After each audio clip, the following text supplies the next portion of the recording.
పెదకూరపాడులో CPI ఆధ్వర్యంలో నివేశ స్థలాల దరఖాస్తుల స్వీకరణ.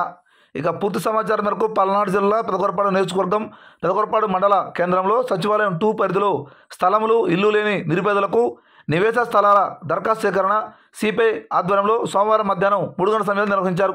ఈ సందర్భంగా సిపిఐ నియోజకవర్గం కార్యదర్శి మునుగోడి శ్రీనివాసరావు మాట్లాడుతూ స్థలము లేని పేదలకు 3 సెంట్లు భూమి ఇచ్చి 5 లక్షలు గృహ నిర్మాణానికి ప్రభుత్వం అందించాలని ఆయన డిమాండ్ చేశారు.